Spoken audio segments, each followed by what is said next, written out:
seulement Curitiba est plus verte que d'autres grandes villes, mais la protection de l'environnement y est l'affaire de tous, et il est facile de s'informer sur le sujet.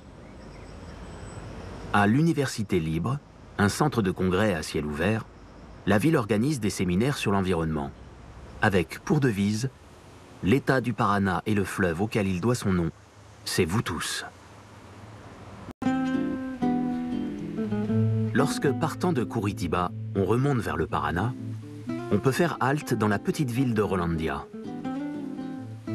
Non loin de là, se trouve une ferme entourée d'arbres d'essence très diverses. C'est Bimini, la propriété de la famille Steidle. Les Steidle, dont certains étaient juifs, ont émigré au Brésil au moment de la montée du nazisme. Ils ont découvert ici la culture du café qui faisait alors la richesse de la région. Mais pour créer des plantations, il fallait défricher la forêt vierge. À la place d'une ancienne décharge, se trouve aujourd'hui un jardin botanique. Chaque habitant de Curitiba dispose de 50 mètres carrés d'espace vert. C'est bien plus que dans n'importe quelle autre métropole sud-américaine.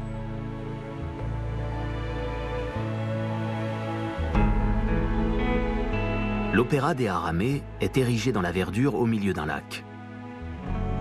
C'est également une idée de Jaime Lerner. Il est très représentatif de sa philosophie fondée sur l'idée qu'au Brésil, urbanisme et écologie sont tout à fait compatibles.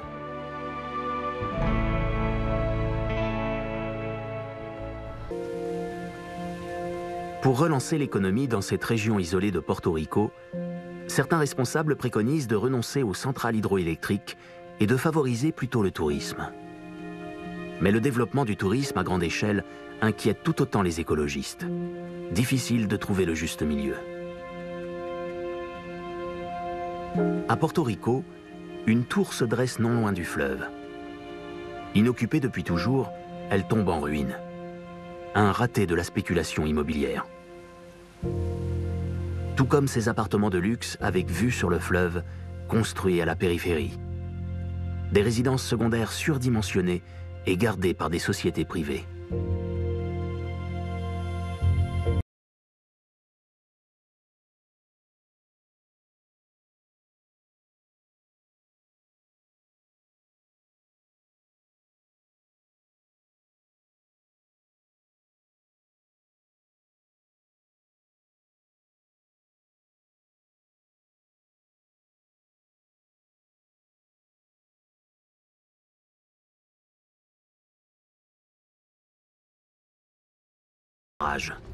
C'est la seule section de son cours brésilien où le Paraná coule en toute liberté.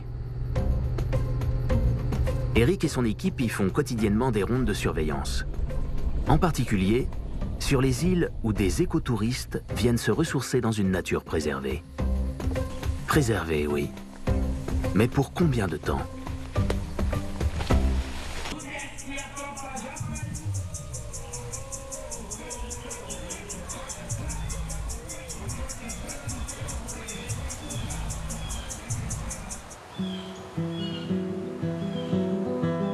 À 50 km au sud de Porto Rico, toujours au bord du Paraná, les habitants de Querência do Norte vivent traditionnellement de l'agriculture.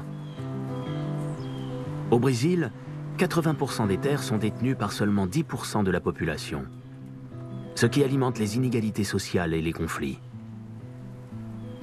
Dans les années 80, certains ouvriers agricoles privés de leur travail par la mécanisation de l'agriculture ont protesté en occupant les terres. C'était le cas de Delfino Becker. Nous sommes arrivés ici en 19... C'est une grave erreur de continuer à pratiquer l'agriculture conventionnelle ici. Nous sommes près du fleuve. Nous avons beaucoup d'eau. Donc l'agroécologie devrait être obligatoire. Cultiver du riz bio est d'autant plus intéressant que l'excédent d'eau retourne directement dans le fleuve. Et dans le cas d'une culture biologique, c'est de l'eau saine. Au début, le choix de Delfino ne suscitait que moquerie et scepticisme. Mais maintenant, Son riz bio est réputé dans toute la région. Son objectif est de le vendre dans tout l'État du Paraná. Au Brésil, les produits bio sont environ 30% plus chers que les autres. Mais malgré la situation économique tendue, ils se vendent bien.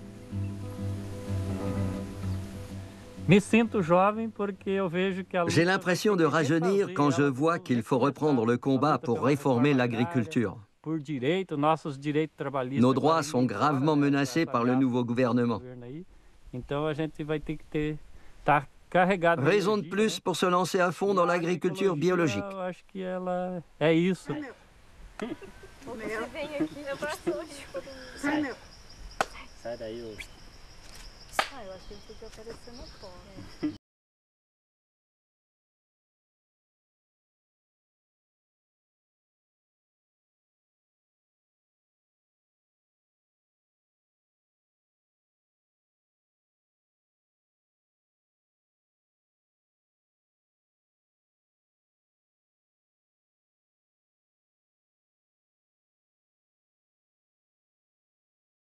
Do Norte, le Paraná passe à Altonia, puis à Guaíra, à la frontière entre le Brésil et le Paraguay.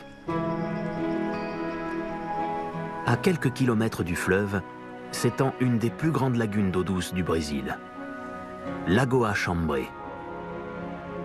Derrière la lagune, une plantation de café.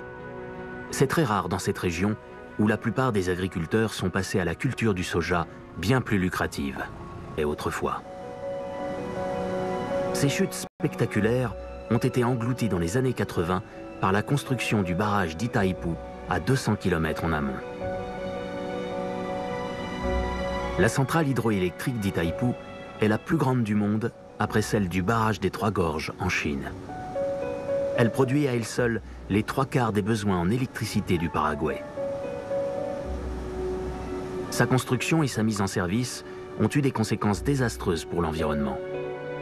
Des centaines d'hectares de terre ont disparu sous ces énormes masses d'eau.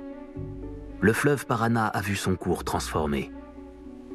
Et les Setequedas ont été engloutis à jamais par le lac